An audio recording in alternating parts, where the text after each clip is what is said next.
the Trump administration to a number of elected officials that the Black communities are caused by Black people. But in reality, the money that people use to uplift themselves are taken from them because of racism. In my research, we looked at home prices in communities where the share of the Black population was 50% or greater versus those where the share of the Black population was 1% or less. And we controlled for all those things people say that reduce housing prices: crime, education, structural characteristics, neighborhood amenities, walkability, and all those fancy Zillow metrics that we talk about. And what we found is astounding, that after controlling for all those variables, homes in Black neighborhoods are priced roughly at 23% less nationally than homes in white neighborhoods. And it's about $48,000 per home. Accumulatively, that's about $156 billion of lost assets. It would have funded 8.8 million four-year degrees, would have replaced the pipes in Flint nearly 3,000 times, nearly double the cost of the opioid crisis. These price differences would have never occurred if there wasn't segregation, if there wasn't legal housing discrimination, if there wasn't redlining. These were baked into law, largely because of racist rhetoric and beliefs about Black people. How we value Black things is really a reflection how we value Black people. We devalue school boards. We devalue leadership in municipalities. We devalue homes. And that's what the nature of my research is. It's expressing that there's nothing wrong with Black people that ending racism can't solve. That if we really want to address inequalities, we should not attack people. We should address the real devaluation of people through policy.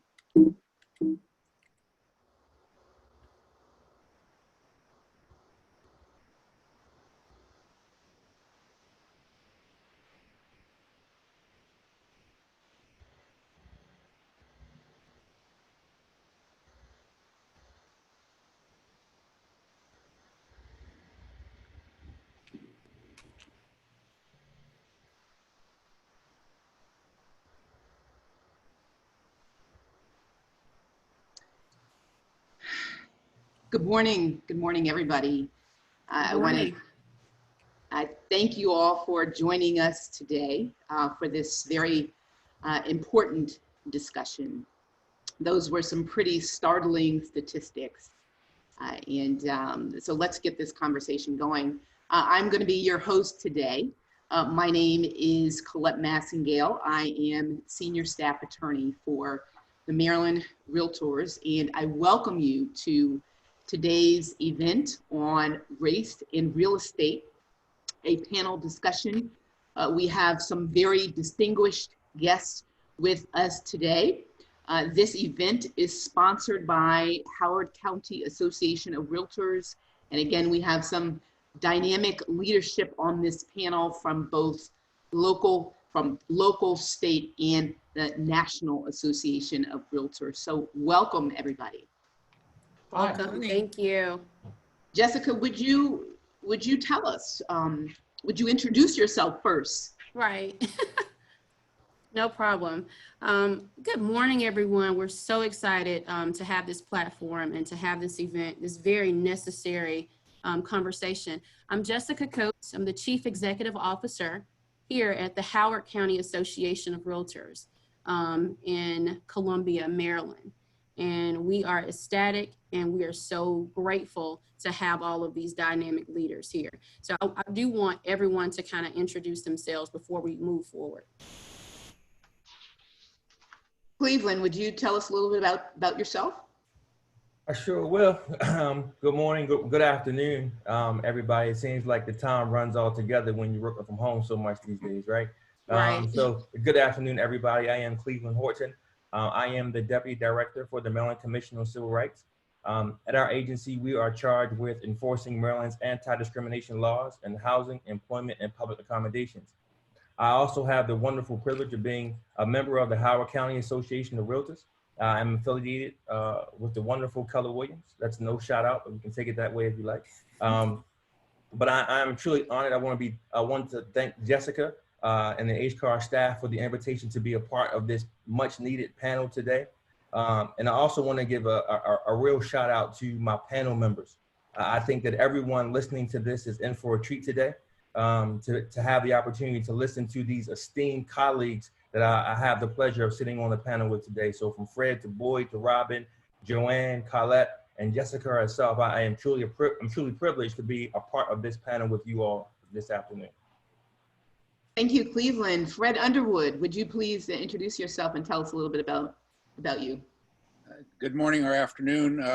I'm Fred Underwood. I'm the Director of Engagement, Diversity, and Inclusion at the National Association of Realtors. I've been at the association for 30 years now, so I am very pleased to be on this panel. I believe that it is way past time to have this conversation, and thank you, Jessica, and the Howard County Association for hosting it today. Thank you.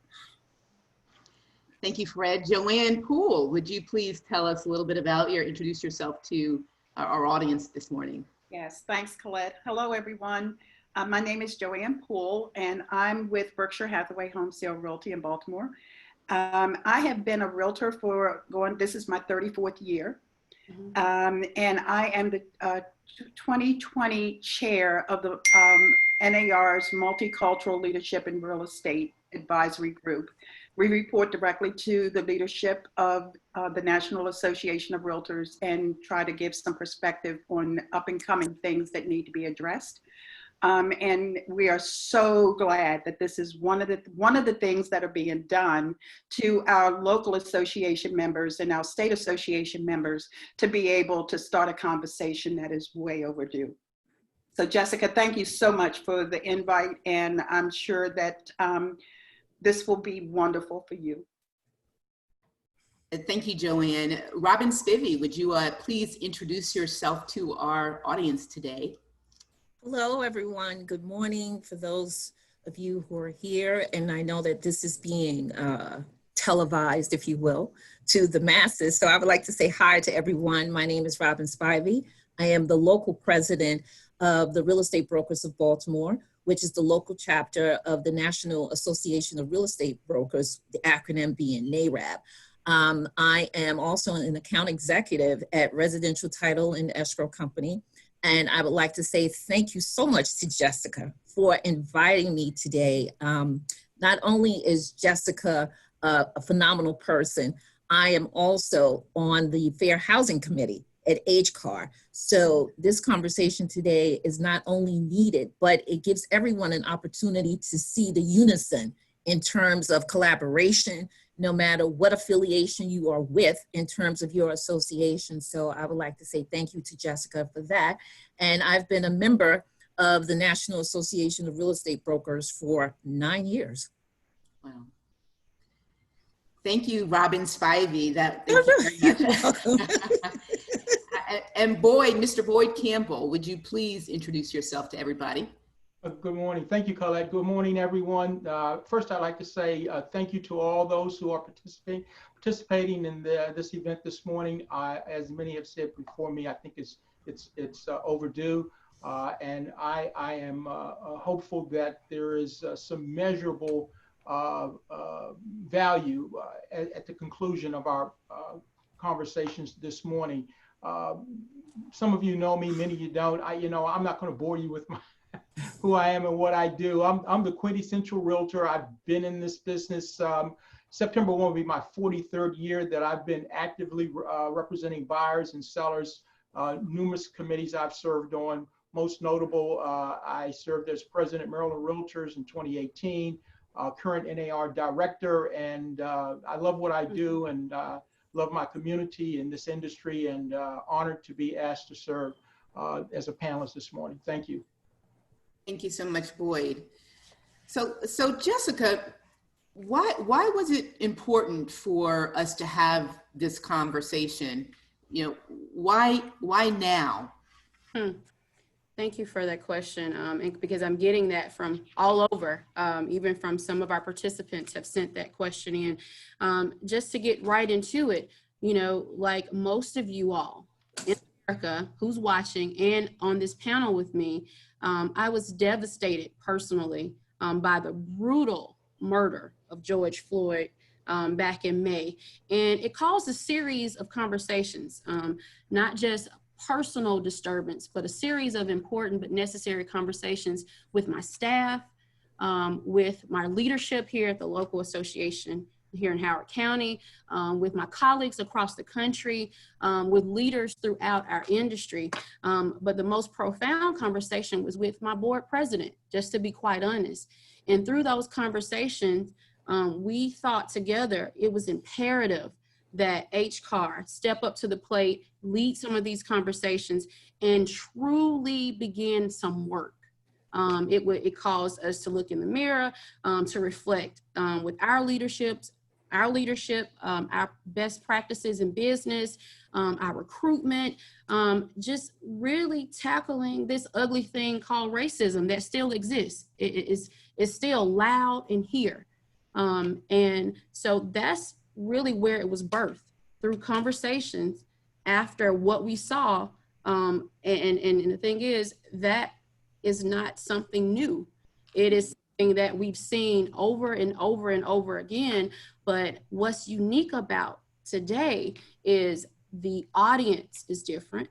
The stage is larger.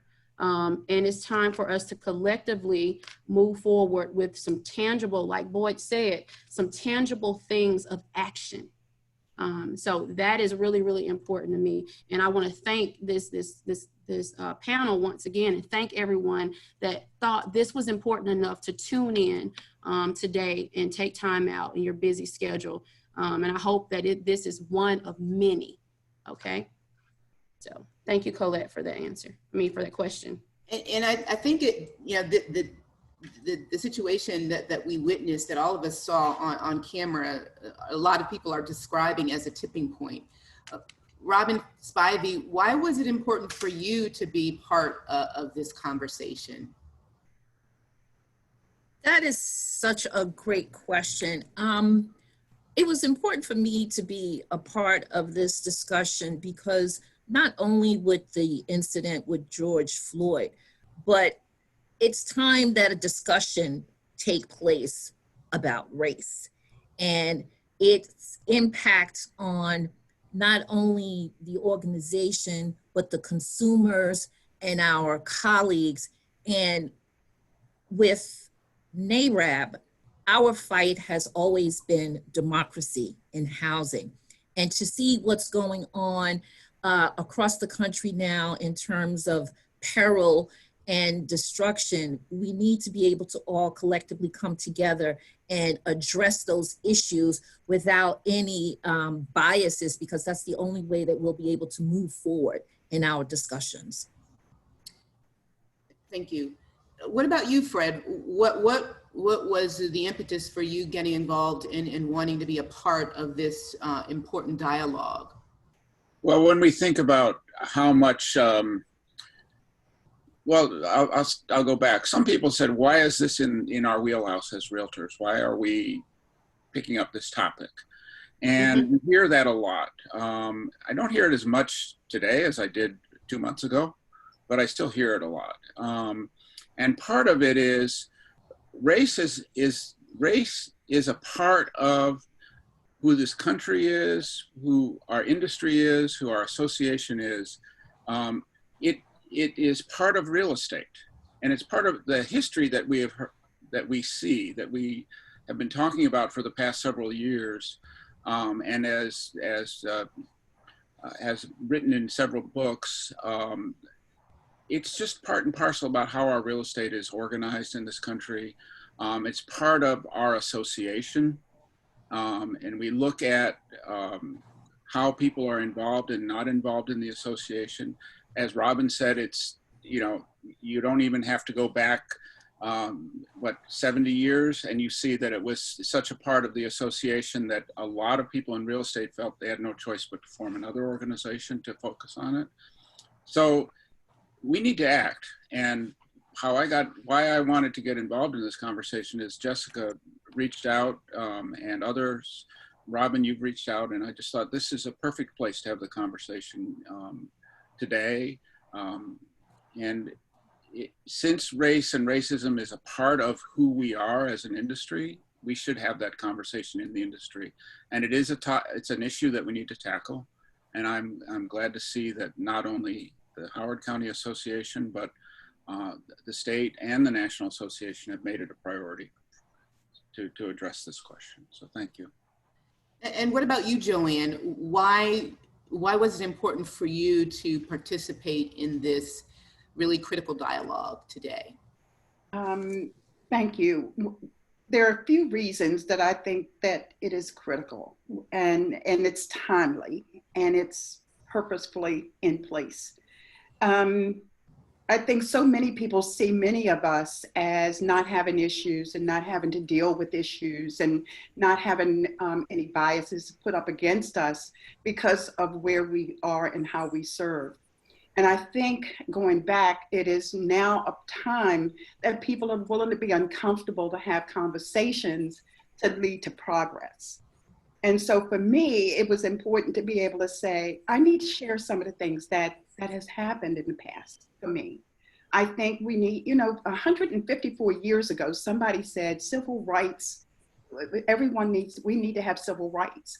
And 154 years later, we're still dealing with civil rights and fair housing.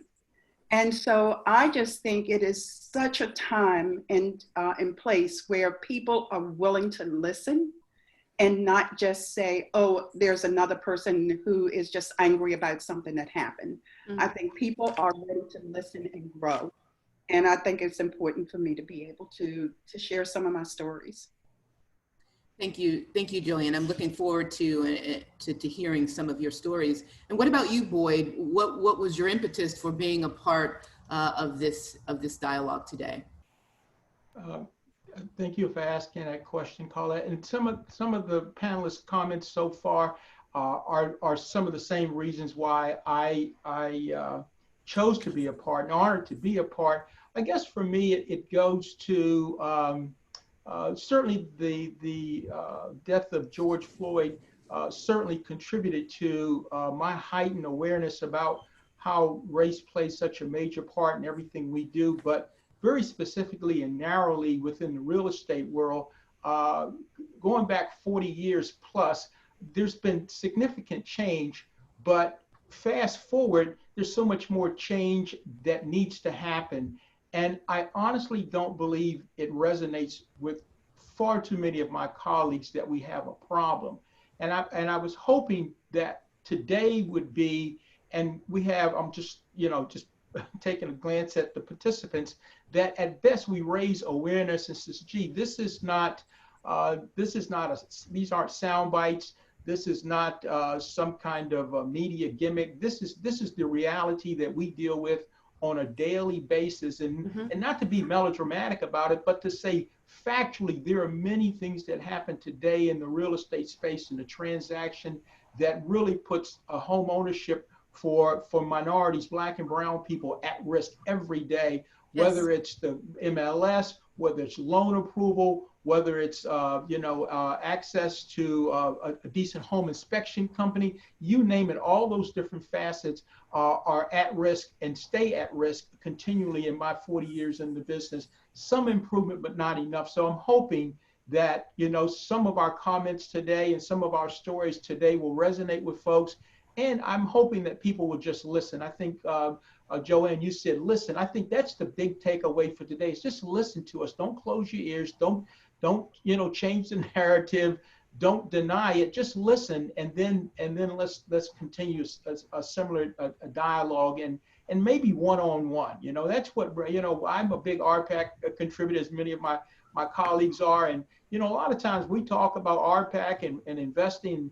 And what we do as realtors and the greater good and causes that we fight for, it's a one-on-one conversation, and I'm always available for that one-on-one conversation, Colette. Thank you, Boyd. So let me go back to you, Joanne, and Boyd, you kind of sort of touched on this as well. You said, you know, I've reached a certain point in my career, but that doesn't mean that I have not had obstacles along the way. So Joanne, in your career, you know, have you personally dealt with racial bias and discrimination? And if so, did you address it? And how did you address it?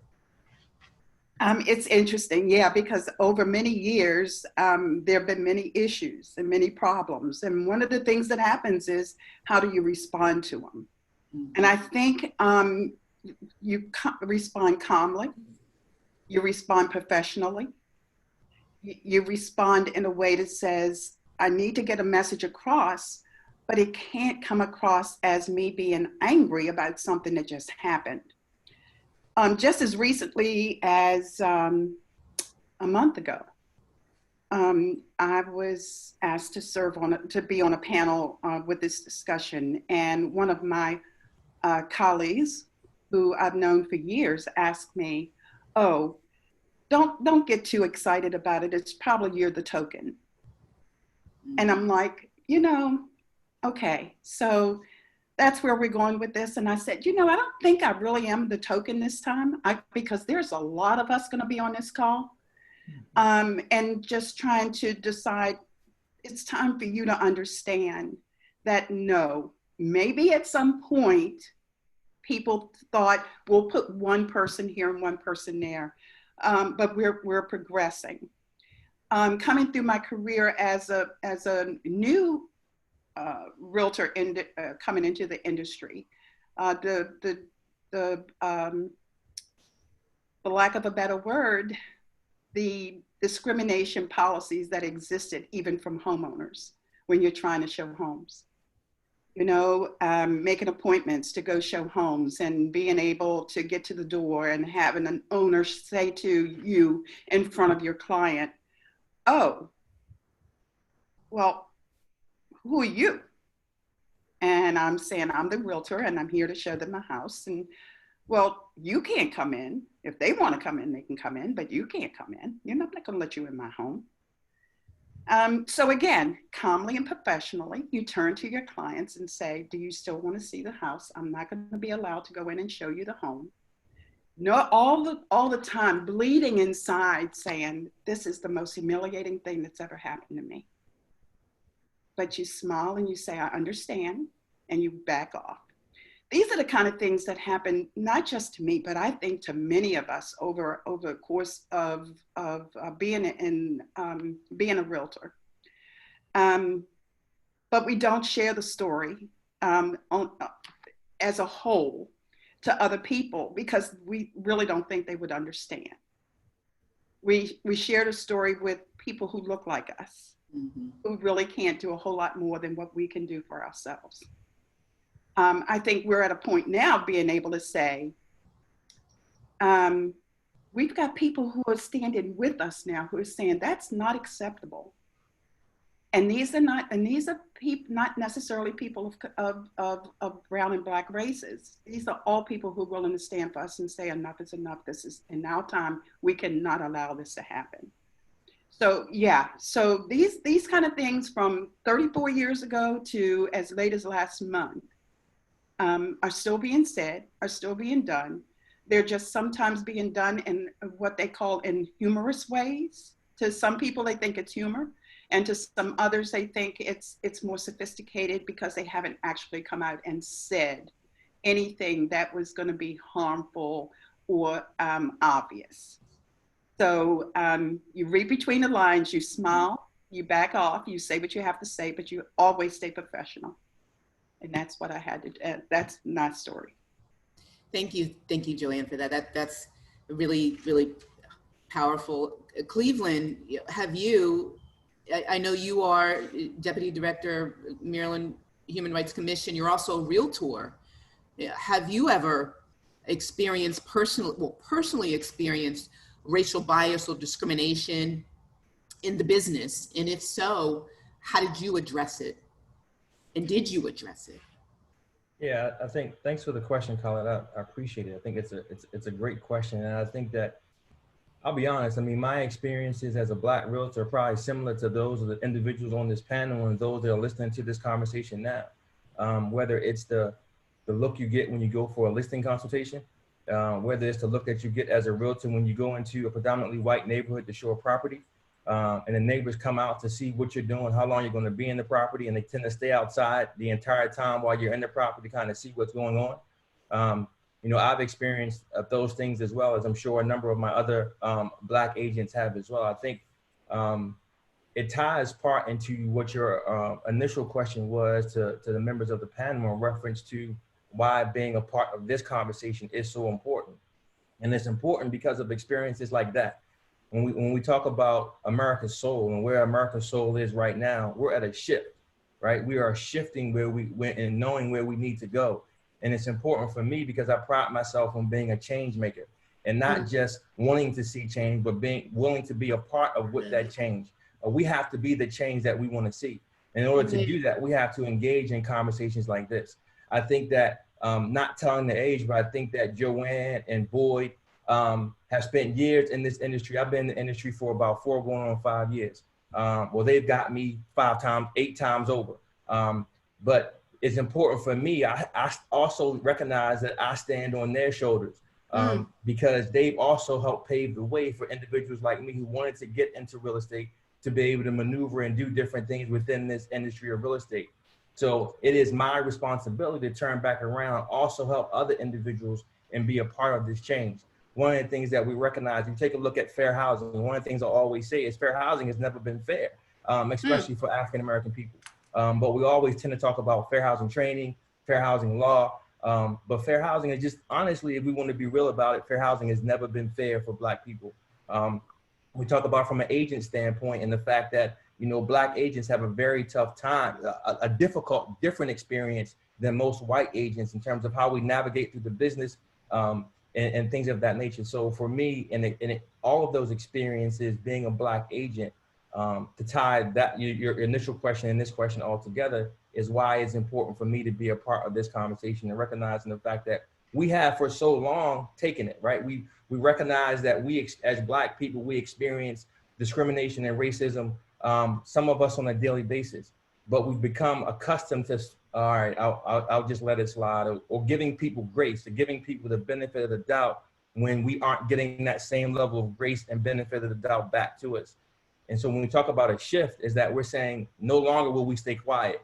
No longer will we be in those board meetings recognizing that we're the only Black person in that meeting and our opinion or our recommendations go unheard. That we're willing to now stand up and say, we want to be heard just like other people. We are just as important as other agents. I'm a real estate agent. I'm not a Black agent. I'm not a brown agent. I am a real estate agent. And I want to be respected as such in terms of what the things that I do as a real estate agent. So for me, when we take a look at all those things, I think that's why we're having this conversation now, because we're saying enough is enough.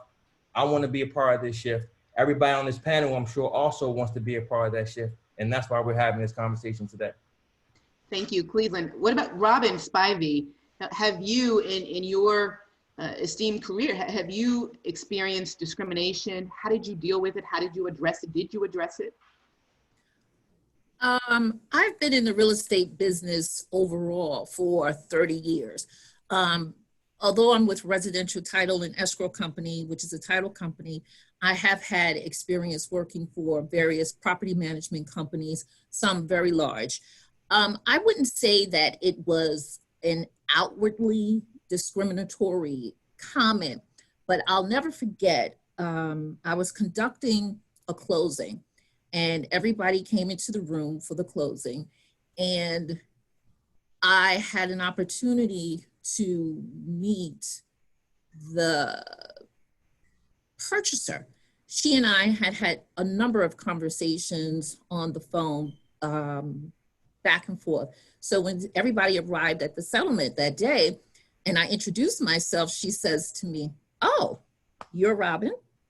And it was, to me, how she said it. And I looked at her and I said, "Yes, I am. Were you anticipating someone else?" And she looked at me And I think she was taken aback because she knew where I was going based on her comment. So I wouldn't say that that was outwardly a discriminatory act, but I was the only person of color in the room to conduct the closing. And I'm very passionate about homeownership. I'm very passionate about helping any and everyone. And my belief is that an African-American person or Black person should not be dictated by their zip code.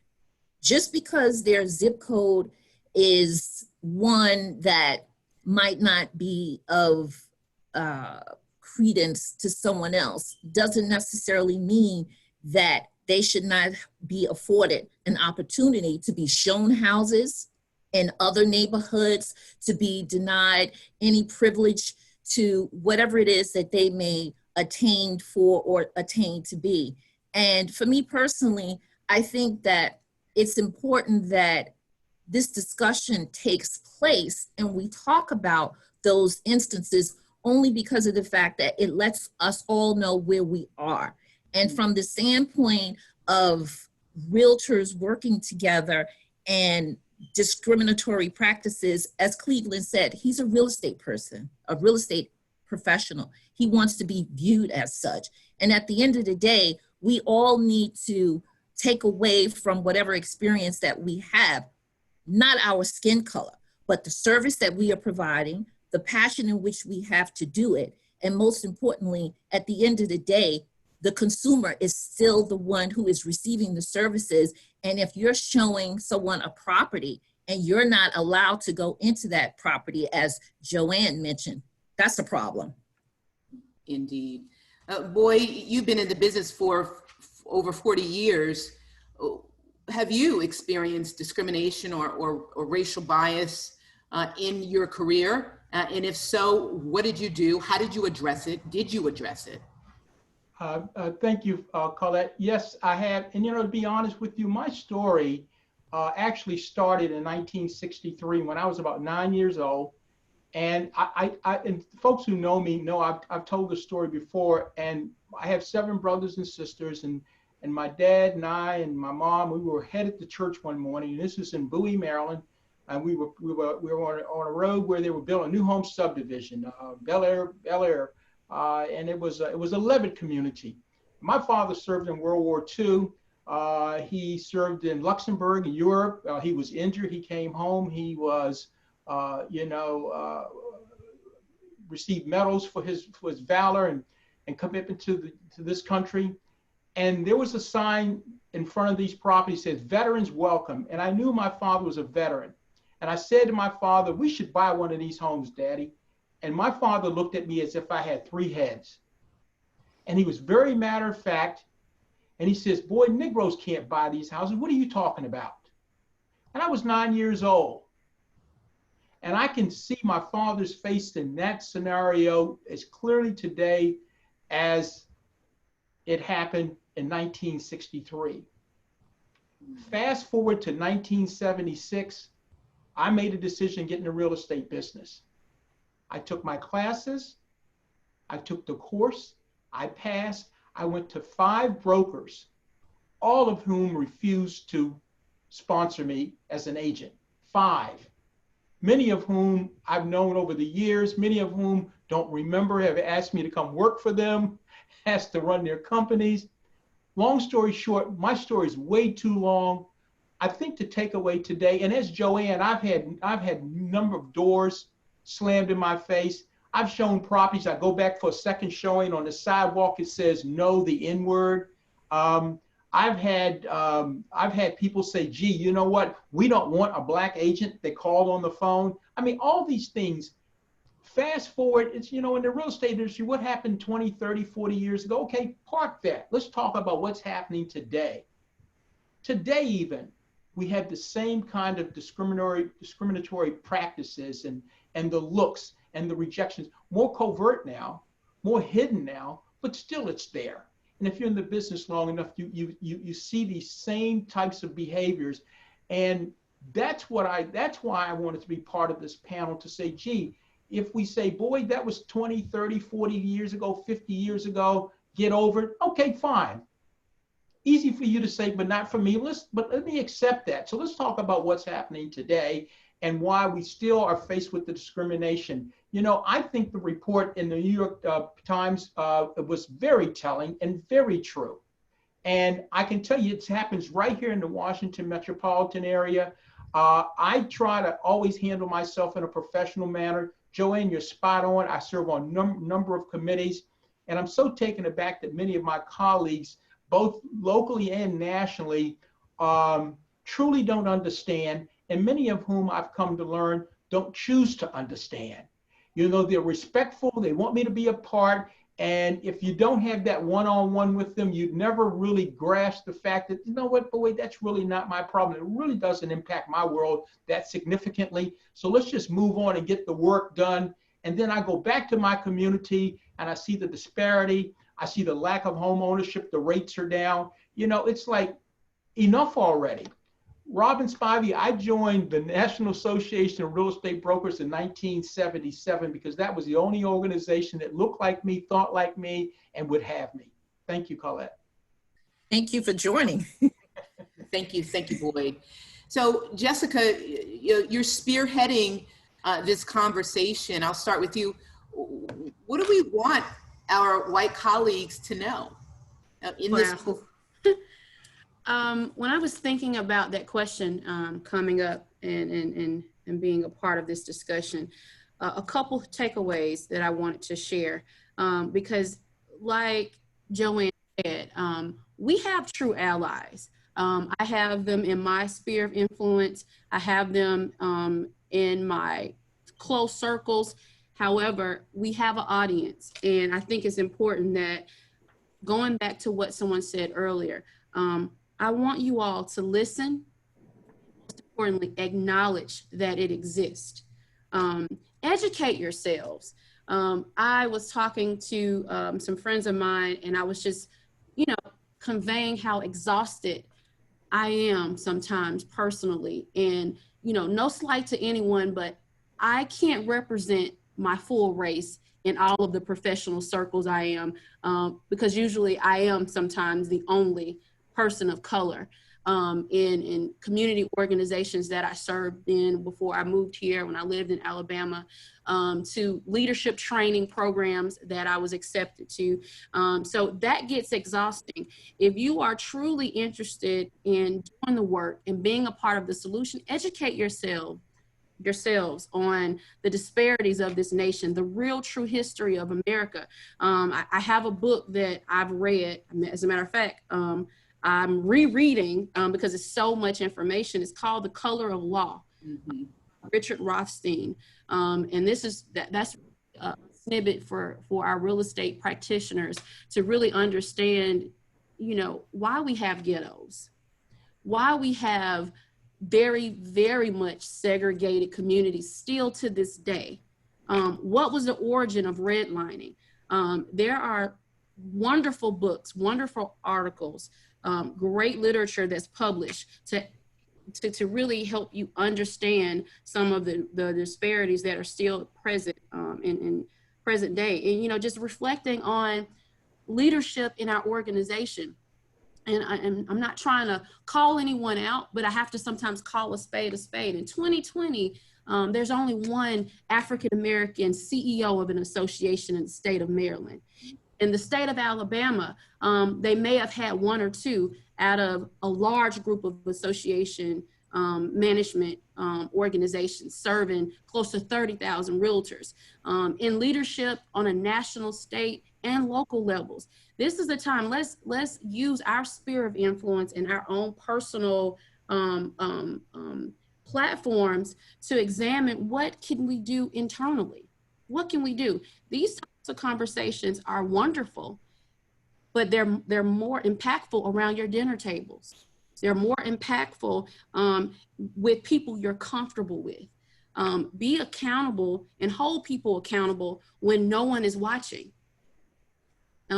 So I'm going on a tangent right now, but that, and I hope I answered the question, but it's so many layers of things that I hope my white colleagues, my white friends, my white brothers and sisters walk away from this one of many conversations that I hope that we are a catalyst for. So. Thank you, Jessica. And you know, you mentioned color of law. I think any of us who are teaching fair housing, that's definitely the Bible, one of the books that you want to read. Cleveland, what about you? What do you want? What do you want our white colleagues to know? I mean, I think I echo the sentiments that Jessica just shared. I think that you can never have enough education. I think that one of the things that we have uncovered through conversations like this and other conversations that are happening right now is that there are a lot of people who simply don't know the history, right? And it's hard for you to have an educated opinion on why things are the way that they are without understanding how we got where we are right now. So I think that I can't stress enough the importance for people to get educated. I also would say it's not just enough to say I'm not a racist, right? I think that you have to be anti-racist. When we look at anything else, when we talk about whether it's bullying or sexism or whatever it is, it's not just enough to say I don't bully people, right? You have to be anti-bullying. And the same thing should be when we talk about racism, is that it's not enough just to say that I'm not a racist, or you know, I have Black friends, or I affiliate myself with other Black people. It is important for you to be willing to stand up and use your voice. Use your voice in your circles, in your networks, in your families, with your friends, and have those conversations around what's not acceptable. I think that when we see the divisive rhetoric that is happening and coming from the administration, and not to be too political, but when we see that level of divisiveness, we see that there are a lot of people that support that level of divisiveness. So we have to be just as aggressive being anti-racist and saying that we're not going to stand for that. We're going to stand together and lock arm in arm and say that we stand for what's right. I tell people all the time, I don't care whether you're Democrat, Republican, Independent, or whatever you are, I stand on the side of right. I don't care whether you're red, whether you're blue, whatever it may be. We should all stand for what's right. And what's right is being anti-racist and ensuring that none of us, right? You always talk about none of us are free until all of us are free. And we talk about living in this, we call it this great country that we live in. But even within this great country, we still have a lot of work to do. So it's important for all of my white brothers and my white sisters out there to simply, it's not enough just to say I'm not a racist. It's important for all of you all to step up and also say you want to be an anti-racist and you're going to speak up and stand with us and support the causes that we need and the actions that we need to ensure that this world is a better place. I mean, we're better together, right? We are stronger because of our diversity, not because of our similarities. And not until we continue to value the diversity and the different skill sets that we bring to the table will we truly live out what America is all about. Thank you, Cleveland. Robin, Spivey, what about you? What do you want what would you want our white colleagues to take away from this conversation? I would want our white colleagues to know that we all need to be treated equally. We need to be treated equally and fairly in terms of education, housing, healthcare, banking. And at the end of the day, Cleveland touched on something very important when he said it's one thing to be anti-racist and educate yourself. Sometimes it involves more than just picking up a book by a Black author to say to oneself or at your dinner table, wow, you know, that person is an interesting and fascinating person. But you still have to be able to digress and take away from your reading what it is that Black people or African-American people have gone through. And at the end of the day, humility means a lot.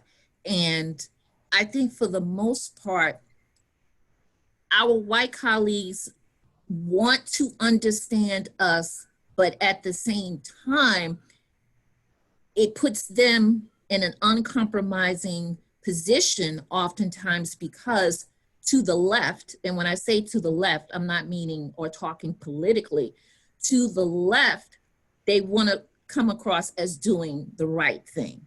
But to the right, when they are with their fellow brethren, it becomes a conversation of them being politically correct because of the dialogue that was going on, or the situation where they have been. I, like Jessica, have oftentimes been on committees, panels, and have often been the only woman of color. I take that as something very important and pivotal, so that the next young Black girl or African-American woman or brown woman for that matter can see that if you work really hard, you can make a change. And the change starts with you having a platform such as the platform that we are having today to make your views known and to let everybody see that there is a way that we all can come together cohesively and understand one another without any prejudicial reactions. Thank you, Robin. And Boyd, what about you? What would you want our white colleagues to take away from this conversation today? I know you said listening. Is there anything else that you would want them to know? Yeah, so I'll prefix my comments by first saying some of my best friends are white. I'll put that out there. And I'll tell you, Joanne has inspired me. Joanne has really led the way to a lot of destinations that I aspire to reach on a national level with regard to our colleagues, and many of whom are a different complexion than I when we arrive in different parts of the country doing what we do. But I would say, I would repeat, at the risk of repeating, yes, listen to us, number one. Number two, I would say, we don't want sympathy. I don't want sympathy. I don't want sympathy. I want you to understand my perspective, listen to what I say, understand that my experiences are real. They're not make-believe, they're not hype.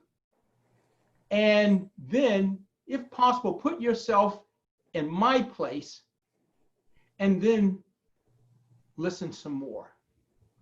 At some point in time, maybe, just maybe, that will instill something in you to go back to your community and go back to your family and not be complicit with an environment that is so segregated. And I don't mean that in the sense that it meant in 1918, 1915, when my father was born, but certainly in many, many destinations now, you still have that segregated mindset. In some places it blossoms, in other places it's more covert, it's more hidden. And so that's what I would say to my white colleagues, and many of whom I have a lot of respect for. I know that, as you said, Cleveland, when it comes right down to it, we are all realtors. We are here to promote home ownership and private property rights. And I believe that. I live by that. I subscribe to that in every facet of my life, because home ownership is so important. And that leads into my point.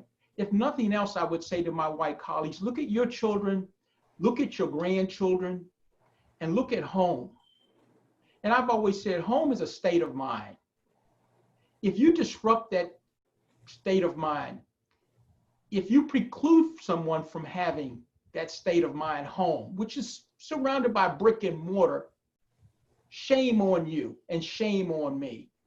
And far too often, and the numbers speak for themselves as far as home ownership rates. We've all seen the stats, and if you haven't, I mean, the National Association of Real Estate Brokers, you go to their website and they'll give you the stats about home ownership. If nothing else from this conversation, if nothing else when I'm talking to my white colleagues, because you do impact what happens to me, think about what you want for your children and your grandchildren and act accordingly. Thank you, Boyd. And I'll round out this question with you, Joanne. I have said, I've heard this and know it from my own experience, your zip code in many instances determines how successful you are. What do what would you want our white colleagues to know, learn from this discussion today and going forward? There are a couple of things that I need to add to that, because it's not just our white colleagues, it's all the colleagues who are on the phone. I happen to know that there are some minorities who are on this call who will say, I've never had those kind of experiences. So this is an eye-opening experience for them too. So it's not saying that we have white colleagues who don't understand. I think we have many colleagues who don't understand.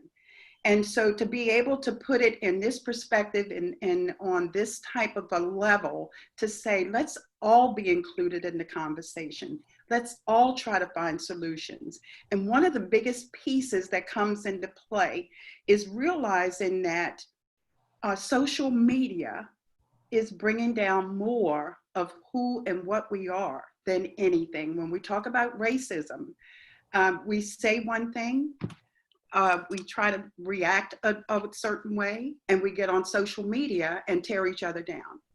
Not even realizing that some of the comments that are being made are racist. Not even realizing that some of the comments on social media are talking about realtors. And when you're talking about realtors, you're talking about me. You're talking about my reputation when you're bashing people. So I think that for me, it's rounding it out and saying, all colleagues, listen, educate yourself. Know that this is not going to be a one-time call and a one-time solution. This is going to take time to get everything in place. And if we can come together to do it, I think over time it can be done. At least right now, I think for those of us who are on this call and those of us who are feeling that there's somebody posted something that I need to respond to that I think will be helpful. And it's that humble and diplomatic moves too slowly. And I will share with you, in the day's time, it may move too slowly for you, but when we were coming through and trying to make stepping stones to help people move forward, it was the way it had to be done. You can't overreact because it closes doors. And what we want are doors opened. And we want doors open for everyone. So, and for me, I can't add much more than what everyone has already said, Colette.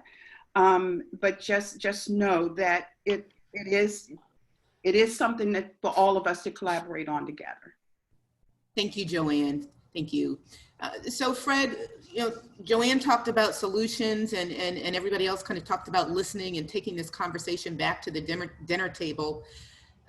I think a lot of people don't know or are not aware of the different grants and resources that NAR has made available to local associations and state associations. Could you share some of the details about these grants that are available, any success stories that you are aware of, well, you're aware of them, that we can take with us and utilize to move this conversation forward and to move this movement forward?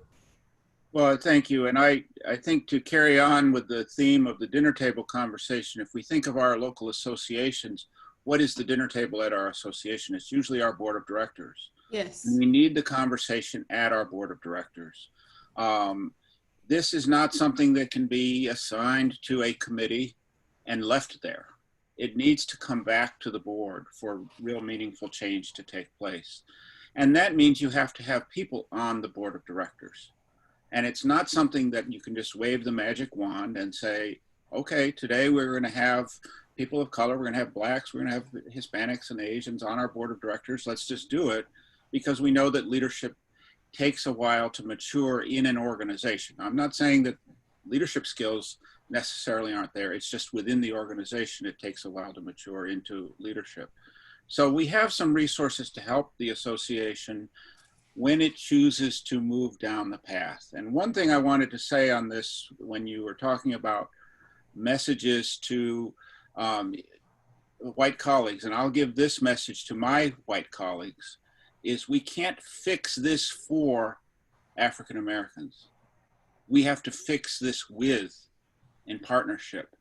And too often we take a look at a problem and we say, okay, our board will deal with it.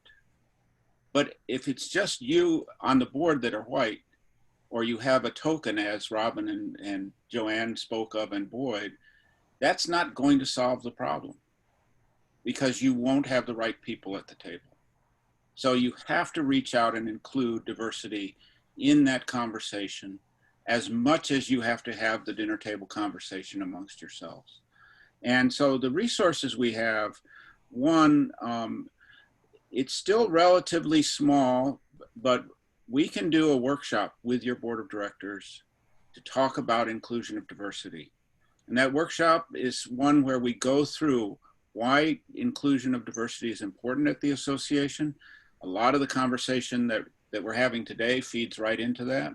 We can go then and talk about, well, where do I start? And obviously that depends on where you are. You can't start at the finish line. You have to start somewhere before the finish line. So you need to know, where am I? And that depends a lot on your association size, on what type of association staff leadership you have, what type of volunteer leadership you have, and probably most importantly, where is the mismatch? Is the mismatch between the market and who's in the business? Or is it between the market and who's on your board of directors and you don't know where the mismatch is? So we need to do some analysis. We need numbers and we need to look at that. So we can do a workshop, but I think what's more important is you can also look at this and say, I need a little bit of catalyst in terms of money to be able to do something. I want to bring a speaker in. I want to be able to buy a book for everyone. I want to hire a strategic planner that's going to look at diversity and inclusion. And so you can get a grant from NAR to help you with that. And one thing is very clear: until your association has the conversation that you're having today, and I'm speaking to you, Jessica, on this, it's going to be hard to have the next conversation about inclusion. And so even hosting a conversation, bringing in a facilitator that might enable your board of directors to have this conversation with you and a number of other people from your association, to have that conversation, that's eligible for a diversity grant. So I'm going to give you 3 successes. All are in progress because no one is there yet. And I want to point first to a local association in Texas, the San Antonio Association of Realtors. San Antonio is a very segregated city. It's segregated white and Hispanic, and the association was very segregated. And at some point in recent history, that changed to where the association has in leadership some Latinos and a Latino executive vice president. And so they brought in and had a conversation within their members, and mostly white members, about implicit bias. And I think that is a very important step in the conversation, particularly for those who have not really thought about how bias plays a role in what they do and who they are. So they used a grant to bring in the facilitator for that. And it has really helped that association start to address inclusion in their leadership. Secondly, I want to move to North Carolina. North Carolina Realtors used a grant to help put together a conference, a statewide conference on diversity called Mosaic. And it included not only some implicit bias training, but it also included partnerships with NARED in North Carolina, with NAREP in North Carolina, and with the LGBTQ organization in North Carolina, and broke into discussions that have really seen some change happen in the state. And I think that that's another use of a grant, is to bring, I mean, obviously today we don't need to worry about traveling to a conference since we travel electronically now, but it can bring people together. And lastly, just going on right now, the Kentucky Association has its first African-American president this year. And he, you know, what a year. He's from Louisville, you know, and you think about Brianna in Louisville, and you think about what that's doing in the real estate market in Kentucky. And you also look at the national politics that are focused on the state of Kentucky, and you say, what a time to be a leader of association. I mean, it's a hard time, but he's been able to work with his state executive, and they are having these conversations at the board of directors level, and they're using the grants to help bring that together. So Colette, I appreciate the opportunity to share that. And to all the panelists and participants, You're welcome. I wish I could stay on longer, but I had a previous conflict that I need to go. And it's actually about how do we bring this conversation to a broader audience at NAR. So this is a great preparation for me, but I really appreciate the opportunity to be part of this. I'll stay on for a couple minutes, but in case you want to follow up, Colette, and otherwise I apologize to everyone that I have to get off early. And thank you, Fred. I did want to just ask you one question. So you said one of the ways that we can begin to have this conversation is to do the implicit bias training. Now, we have at Maryland Realtors have several of us have watched that National Association of Realtors training and thought it was excellent. Can you tell us a little bit more about the organization, the Perception Institute? Is that one among many of the folks that you would recommend that other boards and associations use? It is. The impetus for that implicit bias training came as a result of the Long Island study that was reported in Newsday. Right. So Brian Green, who is our Fair Housing Policy Director, and I were talking about what is it that was missing in our training? What was missing in our training? Now, clearly there were people who were missing the training on purpose, and there were others who were instructing it and were missing the training based on how much they focused on fair housing in the training. But and I recounted back in my days as a fair housing investigator that when I encountered a firm that seemed to do everything right, not just, I mean, as you said, Cleveland, they were taking affirmative steps to be anti-racist. And I asked them why. They said, we live in the community and we value the diversity that our community is. So we are going to live that in our real estate. And that has stuck with me over all my years at NAR. And the implicit bias training was done to help realtors in their business with consumers. And so Brian and his team reached out to a number of facilitators and found the Perception Institute. But there are plenty of other places that provide facilitation services and can help. And a lot of them are very local. And the value of local is, although this is a national issue and it's a human issue, it has local manifestations that are different from community to community. So having a local instructor can be very helpful in facilitating that dialogue at a real estate organization. Thank you, Fred. Thank you for that. We will definitely be looking into doing that, I know, on the state level for sure. And thank you for being with us today. We very much appreciate your participation and the resources that you shared. Yeah. Thank you, Fred. Thank you. Take care. So let me go on, and Boyd, I'm going to direct this question to you. You and Joanne, you both held leadership positions on the local, state, national level in the realtor community and elsewhere. What are your thoughts as we kind of round the bend on what we can do in addition to educating and listening to counter racist practices and policies and to really foster diversity and equality? And I'll start with you, Joanne. Oh, Joanne, you're mute. I was on mute. I don't think we have enough accountability in place. We don't police ourselves as well as we should. We allow things to happen within the industry and let it and just complain to each other instead of taking it to places where it can be dealt with. That's first and foremost. I think if we could work with the DLLR, a real estate commission, and put in place some classes that were not just specifically for the public, but allowed us to help train our realtors and get CE for it that helped the public, it would be better. The fair housing class especially is one that I'm thinking about as we move forward. We know that there's specific language and specific things that have to be taught in fair housing classes. The class is an hour and a half long. So we don't have an opportunity to actually put in some sensitivity training. We don't have any an opportunity to talk about our different experiences.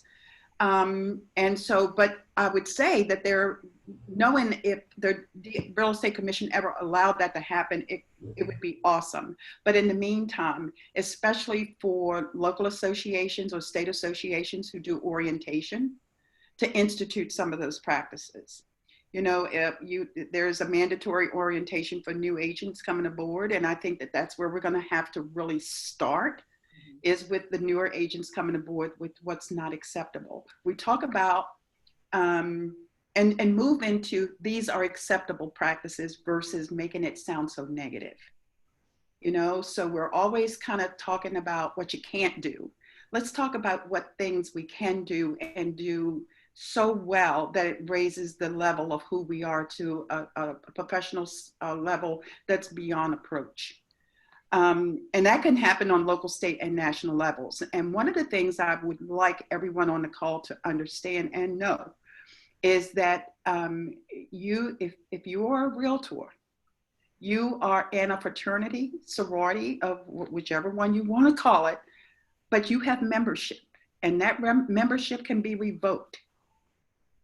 We have recently, NAR has recently revoked membership from a couple of different realtor members, previous realtor members at this point, because of the racism and the negativeness of what they're posting on social media and different things that they are protesting in the world. Someone was caught on TV, membership instantly lost. We live by a code of ethics, and that's what we have, and that's the membership that we're involved in.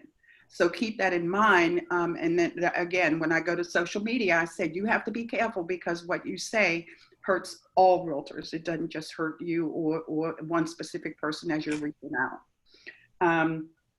And I think that all that can happen on each of the levels if we move forward in training. Thank you, Julian. And Boyd, did you want to add anything to that? Yeah, I think Joanne did an incredible summary of some of the same things I see. I think a couple of things come top of mind when I think about what we can do as an industry. And I think it needs to start at the National Association of Realtors. I honestly believe they can do more to educate and to penalize when appropriate, as Joanne mentioned, number one. Number two, I think the whole fair housing mandate for continuing education is, to be quite honest with you, pathetic. I think it hasn't worked. I have a whole problem with just, taking continuing education and there's no barometer, there's no testing or anything that you actually got the information. And so I think we need to completely revamp what fair housing education is. And if it's unfiltered, using your vernacular, Joanne, and raw, so be it, so that people understand. It needs to be contemporary. It's great to know the history and dates and times and all that, but many people on the phone, on the participants here and panelists, I'm sure we want to see what's happening right today, right now, and now maybe that sets the stage for some significant changes down the road. The other thing I think is very important and sometimes a bit scary, not for me anymore, but sign up, get involved. Join, don't be relegated to the Christmas committee or the holiday committee or they're all great committees, or the social media committee. Sign up for substantial, important committees on a local, state, and national level. Just sign up, be part of the conversation. I've served on the board of directors at MRS for 17 years, the Bright board for 3 years. When I was on the MRS board of directors, how many Black or Hispanic or Asian members do they have on that board of directors beyond Boyd Campbell? 0. And why? Why? If we want change, we have to be in the room. We absolutely need to step up and be in. If you say, well, gee, I'm not quite sure, call me. I'm easy to find. Joanne, call Joanne. We will tell you, we will help you, we will spoon feed you to make sure that you're in the room and you can tell your story. And just don't come in and expect to cry in your chicken soup. Come in and identify those things that impact your industry, impact your community, impact your ability to make money that are based on racism or bigotry, and come in with solutions. Because that's part of the problem as well. I think far too many people are complaining and too people have remedies and resolves to get us to another place. And is it going to come out of our community? Some of it will. Will it come out of the white community? Some of it will. The Hispanic community, the gay community, the Pacific Islander community, wherever. We all need to start to learn to collaborate and tell our stories, and then immediately move into a phase where we start to look at some measurable results. Mm-hmm. Thank you, Boyd. You know, speaking of making the fair housing class, which I don't know if you guys teach it as well, but I'm in 100% agreement with you that we need to update that. One of the things that Kathleen and I, she's the director at Maryland Realtors, have been doing with the teaching of fair housing is showing the Newsday expose, not the whole thing, but showing, even watching the first 6 minutes of that video that tracked what was happening in Long Island, not 20 years ago, but in 2019, is just a powerful way to impact the conversation. So we are going to be doing what we can to change up the fair housing class and to make it more engaging, to make it contemporary, and to really spotlight what's happening right now. Robin, let me direct this question to you. You're the local chapter president of the National Association of Real Estate Brokers. Can you share how realtors and realtor associations and leadership, how can we partner with your organization and assist you in fostering your mission and vision? Thank you very much for that question, Colette. For everyone who's on the call today or viewing this panel discussion, I want to say first and foremost that the National Association of Real Estate Brokers is all about inclusion. We are not about exclusion. That's the first thing. I can't begin to say to you, Colette, how many times I may meet a real estate professional, a realtor, and I introduce myself to them and we begin the conversation and they've never heard of NARAB. And for me personally, that's a problem.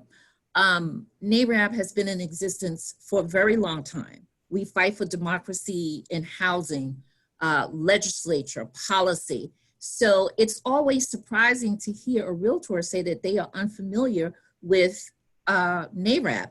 And then I let them know about the local chapter. I invite the realtors to come to the meetings to hear what we are all about. And the fact that we are always on the front line fighting for democracy in housing. So at the end of the day, in terms of partnerships and collaborations, we are open to that.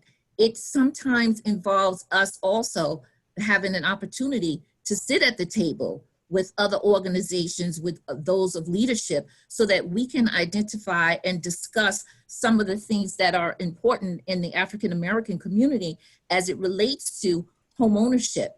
And for the realtors who are on this call, please reach out to me, come to a meeting, see what we are all about.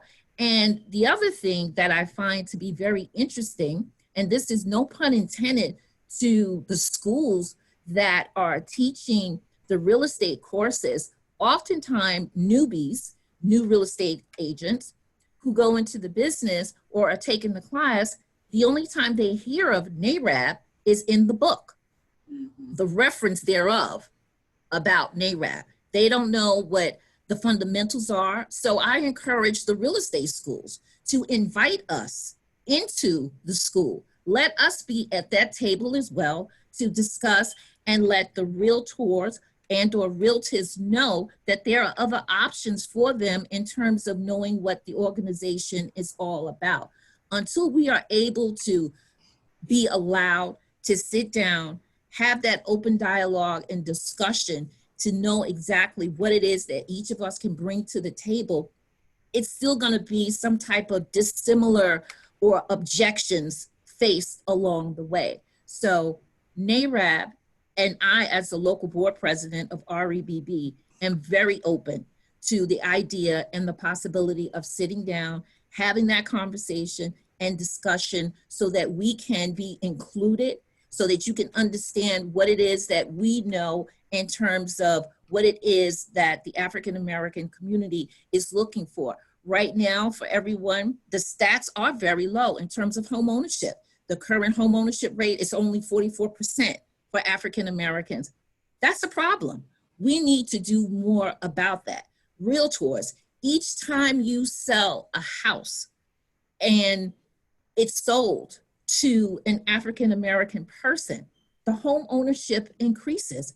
I ask you, come to a meeting, learn more about NARAB. In terms of partnership and relationships, we are all for it. Allow us an opportunity to be at the table.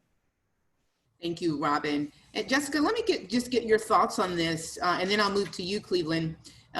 Joanne and a couple other folks mentioned social media and it being, you know, this amazing platform, you know, regarding social, just kind of sparking some of the dialogue that we're having today. What are your thoughts on, and have you experienced this at the Howard County Association of Realtors, where there has been maybe postings on the association website? Have you had to deal with that, and what have you done? How have you addressed that?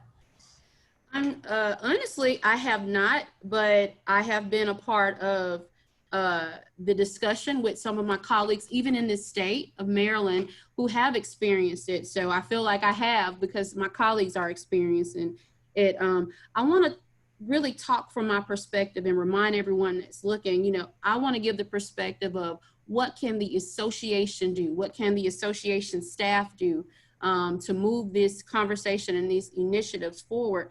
And with thinking about, you know, holding people accountable, what Ms. Joanne said earlier, first and foremost, let's think about, you know, fundamental things that we actually have control over and pushing the envelope on a local level. One thing that the Howard County Association of Realtors has is we have in our governing documents, we have protocols and rules and procedures to hold people accountable, meaning our board of directors, our elected directors, and our actual officers, as well as our staff, accountable for their behavior and conduct. You know, when it comes to discriminatory behavior, disrespectful behavior in the public and internally. So that's first and foremost very important as an association, that you all cover that in your governing documents when you elect these leaders of influence in your association. And also, if your HR manual does not address racism, adverse behavior on social media, that is something that you can actually work on internally as well. Because we as leaders and as association members, we serve the public. So it's very important that we take our role and our career very seriously.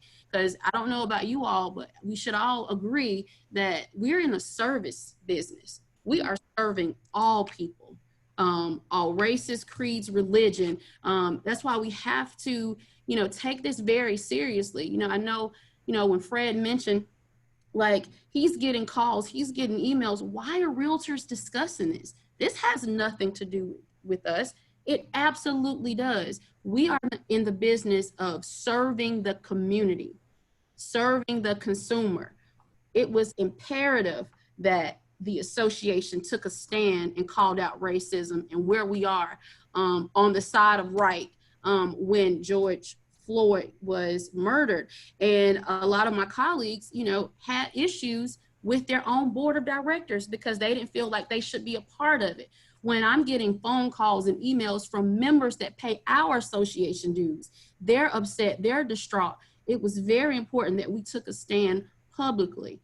So back to what I was saying earlier, those two things that we can do on a local association level with our governing documents, holding people accountable that serve in leadership roles in our association, our HR manual, holding our staff members who are working with our members, working with our community partnerships, hold them accountable for their behavior and how they treat members and consumers as they interface with our organization. So no, Colette, I have not, but I know that I'm not too high and mighty that I will not experience it just because I'm an African-American woman.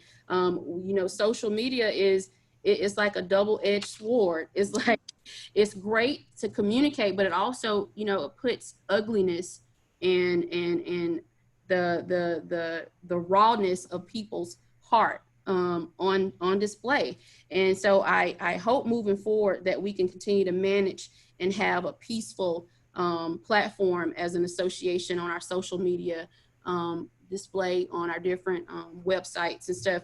But I have not experienced that, but in our state, a lot of colleagues have, unfortunately. Jessica. Speaking of holding people accountable, Cleveland, you're, in addition to being a Realtor, you're also Deputy Director of the Maryland Commission on Civil Rights.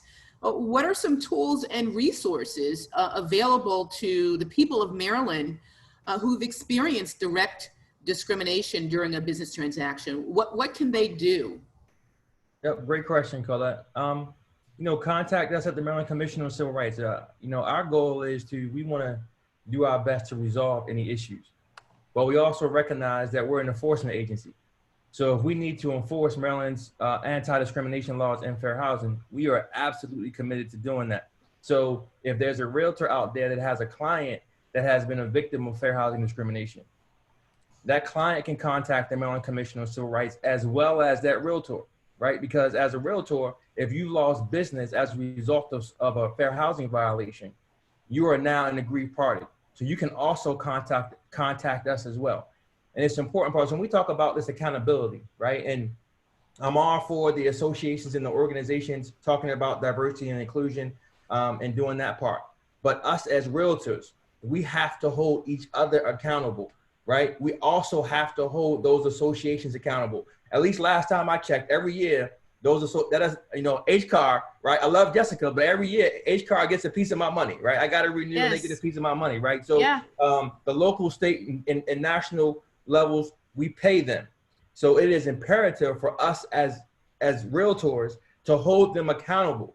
If you're like me, right, every penny counts for me, right? So if I am giving you a penny of my money, then I have the responsibility and the privilege to hold you accountable to that. So we need to do a better job as realtors to hold those organizations accountable to ensure that they look the way that we need them to look from an accountability standpoint. As realtors, we also need to ensure that we're holding each other accountable, right? And let's stop turning the other cheek. Let's stop looking the other way because that's a friend that we've had for 15 years or what have you, right? Let's stop looking the other way because that's a mega agent in our industry.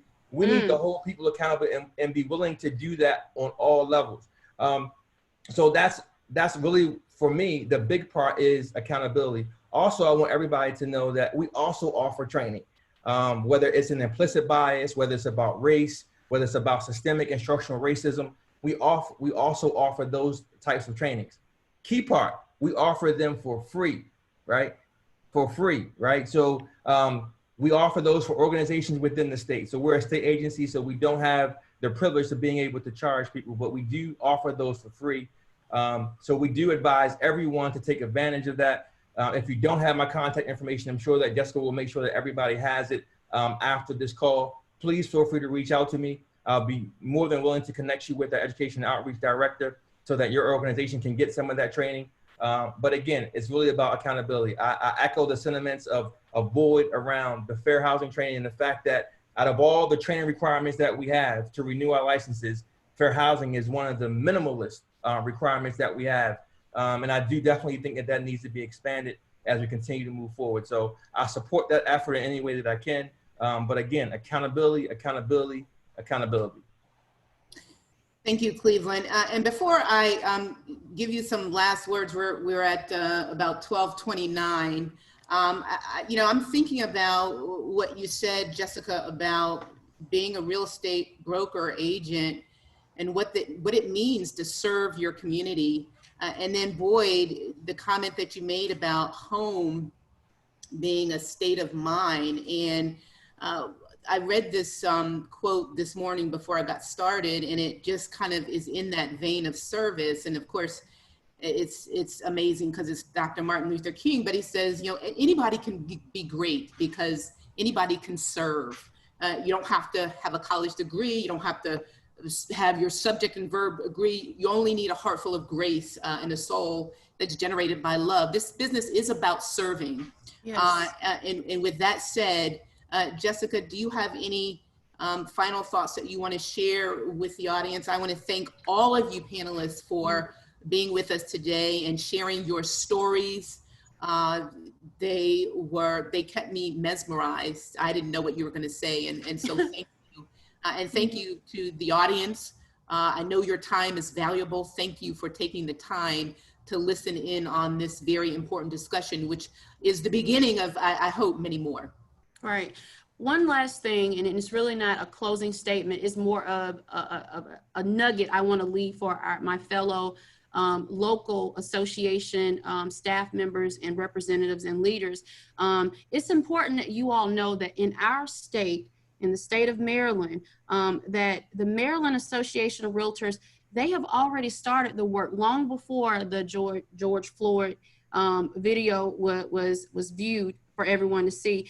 They started a diversity, equity, and inclusion task force. And I think it's very important that one, you all know that, and two, you all make it your business to support what they're doing.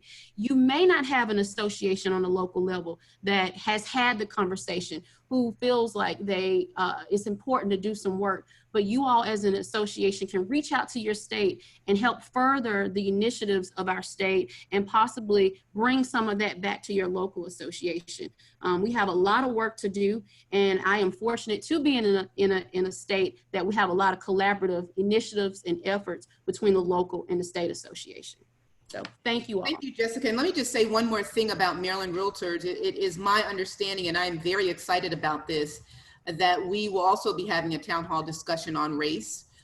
We will also be doing training on implicit bias. And we will be working with our diversity and inclusion task force to make some recommendations to the board of directors on steps that we can take to foster equality and keep this conversation going. So thank you all again. And I hope to see you soon. Thank you. Thank you. Everybody have a great day. Everybody have a good day. Thank you. Thank you. Bye-bye. Take care. Thank you. Bye-bye. Bye. Bye-bye.